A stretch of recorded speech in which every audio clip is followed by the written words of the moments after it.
Hello, welcome back to the Gabster channel. I'm Gabby. Finally got the COVID. This has been my favorite drink lately, vitamin C. And I'm on day 6, so I'm starting to feel better. And looks like it's not going to be too bad. Mind you, day 2 and 3 were pretty rough.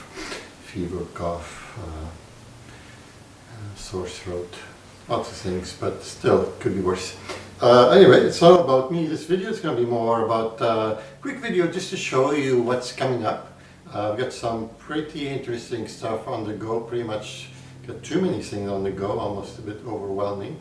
I am taking a little break because of this, but we're going to slowly go back strong again, hopefully.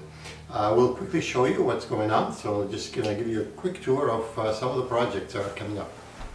One big thing coming up is a huge review on some of the best McIntosh preamplifiers. You've got the Top Gun, the C1100, the beloved C2300, and the classic C22. The C1100 is one of their Top Gun high-end preamplifiers that McIntosh has. This is pretty much as good as it gets for McIntosh. There is a C1200 that's just been released, but it's not much different than this one, except has a transistor output as well. Next we have, in the middle here, this is the C2300. This is a classic that's been running around for a very long time, and it's my favorite as well. You can't really describe the sound of all these preamplifiers. They're all pretty much top-notch of where it gets. These are all tube preamplifiers, by the way, for people who don't know those particular models. And the very last on top is a C22. This one is also my favorite because it's a classic. It doesn't have all the frills like the view meters and the flashy LEDs that's on the tubes and all that stuff, but it's got the same pure sound that the other two almost have.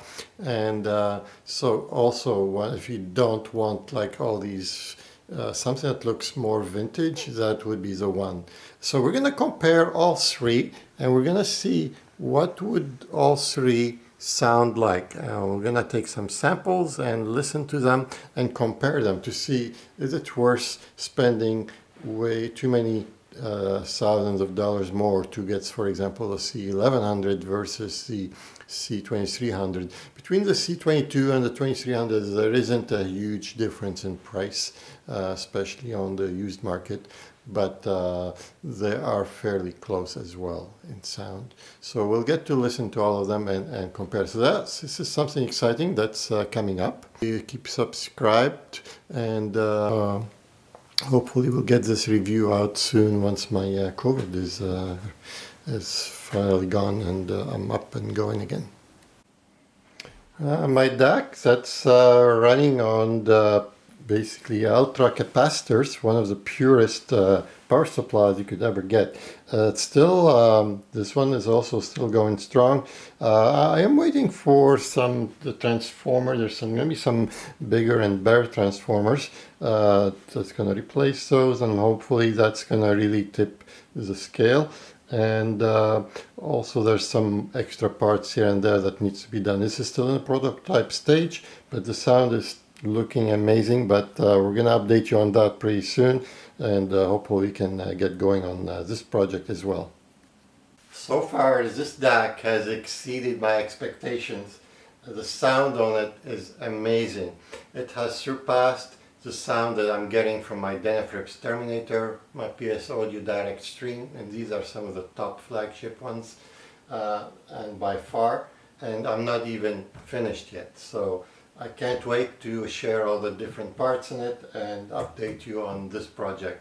And on my AliExpress, my cheap preamplifier project, the dismantling has begun. I've taken the board apart. I've actually cut it in half.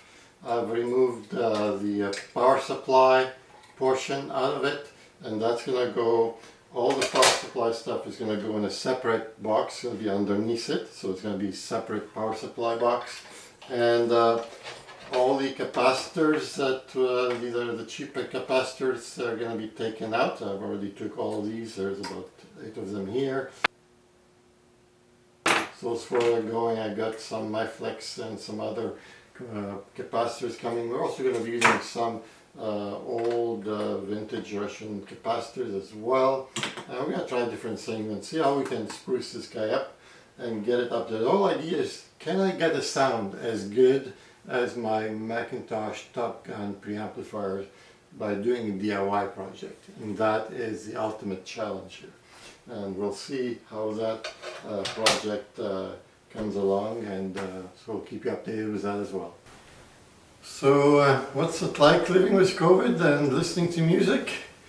Well, first thing is the first couple of days you're not going to listen to anything. You'll be more worried to see if am I going to be hit really hard with this thing. You have no expectations and have no idea which way things are going to go.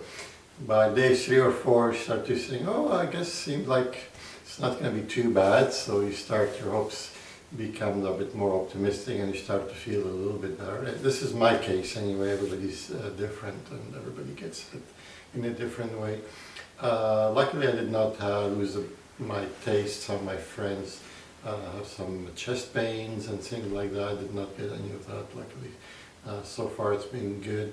I have a bit of cough, which is kind of worrying me a bit, but so far it's been not deteriorating. So by day 5, 6, you start to feel a lot better, and now you can listen to some music. But things don't sound the same. Your system doesn't sound as good. And the thing is, our ears are not just pure microphones that are listening to music. The brain has a lot to do with it. We process all that information. Our brain tells you where the sound is coming from, location-wise, time-wise. There's a lot of processing power happening, and everybody's different, and that's why everybody listens to things differently. That's why we have so much gear, so many different things, and so much different taste. So just the moral of the story is that, yes, the brain is very important. When you have a COVID foggy brain, it's just things don't sound as good. Luckily, slowly, things are sounding a lot better, which is a very good sign. So yeah, this is kind of in a nutshell. So yeah, there's a lot of exciting projects coming up here. So stay tuned, ring the bell, subscribe, and hope to see you again soon once I'm over this COVID thing. Take care.